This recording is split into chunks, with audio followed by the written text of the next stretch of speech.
সাহারি যে আমরা খাই। সাহারি করো, কেননা সাহারিতে রয়েছে বরকত। সাহারির ফজিলত বুঝাতে গিয়ে তারা জাল হাদিস বর্ণনা করছে। সাহারির আগে মাইকে ডাকাডাকি করে, বিলালের আজান যেন তোমাদেরকে সাহারি খাওয়া থেকে বিরত না রাখে। আসসালামু আলাইকুম রহমতুল্লাহ বাবারাকাতু। আমার নাম মুবাশশিরুল ইসলাম এবং আজকে আমার সাথে আছে আমার বড় ভাই মুসাব্বিরুল ইসলাম। তো আজকে আমরা রমাদান সিরিজ এর 3 নাম্বার পর্ব আজকে আমরা করতে চলেছি আমাদের মুসাব্বিরুল ইসলাম ভাইকে আরো কয়েকটা প্রশ্ন। তো আসসালামু আলাইকুম মুসাব্বিরুল ইসলাম ভাই, কেমন আছেন? ওয়ালাইকুম আসসালাম রহমতুল্লাহি ওয়া বারাকাতুহু। আলহামদুলিল্লাহ, ভালো আছি। আচ্ছা, তো আপনি কি রেডি আজকের প্রশ্নগুলো উত্তর করার জন্য?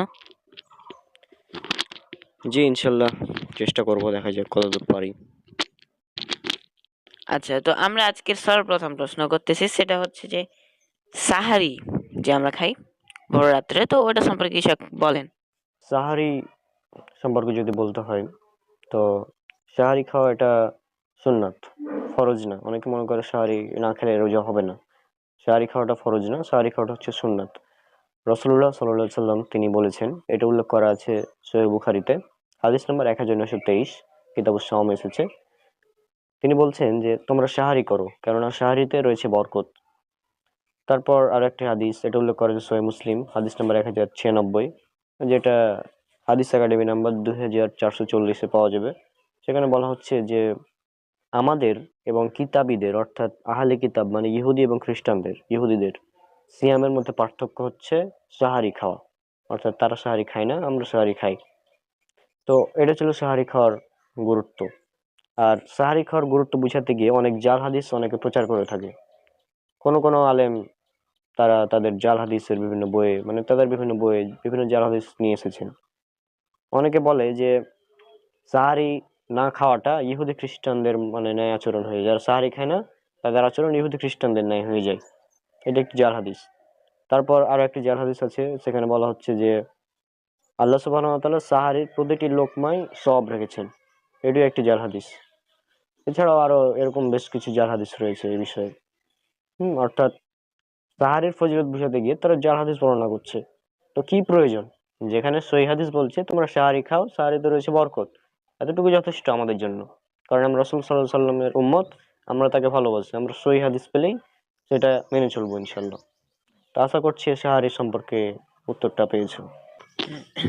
জাযাকাল্লাহ খৈরান। তো আমরা আমাদের আশা করি আপনারা আপনাদের উত্তরটা পেয়েছেন। তো এরপরে আমরা আমাদের আজকে শেষ প্রশ্ন, আজকে বেশি প্রশ্ন করব না, সেকেন্ড প্রশ্ন, শেষ প্রশ্ন আজকে। সাহারির আগে মাইকে ডাকাটা কি করে, তো এটা কি ঠিক কিনা? হ্যাঁ, আমরা আমাদের সমাজে দেখতে পাই যে অনেকেই সাহারির আগে মাইকে ডাকাডাকি করে। হুম তো শুধু ডাকাডাকি করে বিষয়টা এমন না, অনেকে গজল গায়। হ্যাঁ, বিভিন্ন মানে ইসলামিক নাসিদ তারা গেয়ে থাকে, বিভিন্ন ধরনের কথাবার্তা বলতে থাকে, এবং রাত 2টার পরে এগুলো শুরু হয়ে যায়। আমাদের এলাকাও তো হয়, আমরা এটা দেখেছি। তো প্রথম কথা হচ্ছে এটা ইসলামী শরীয়তের সাথে সামঞ্জস্যপূর্ণ না। কারণ যদি আমরা পড়ি সহিহ বুখারী, হাদিস নাম্বার 1918, 1918 নম্বর হাদিস।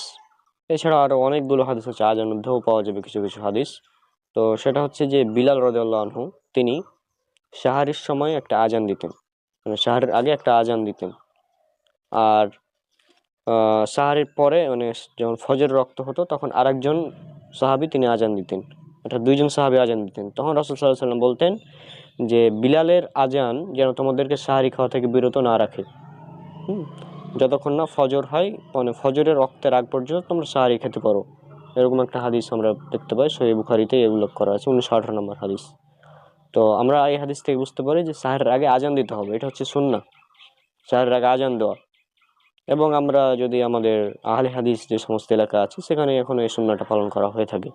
কিন্তু আমাদের সমাজে এই মাইকে ডাকাডাকি করে, তারপর গান বাজনা বাজে, মাইকে ডাকাডাকি করার কারণে যারা অমুসলিম আছে তাদের ঘুমের ডিস্টার্ব হয়। অনেক অসুস্থ রোগী আছে, তাদের ঘুমের ডিস্টার্ব হতে পারে। অনেক ছোট বাচ্চারা আছে, তাদের ঘুমের ডিস্টার্ব হতে পারে।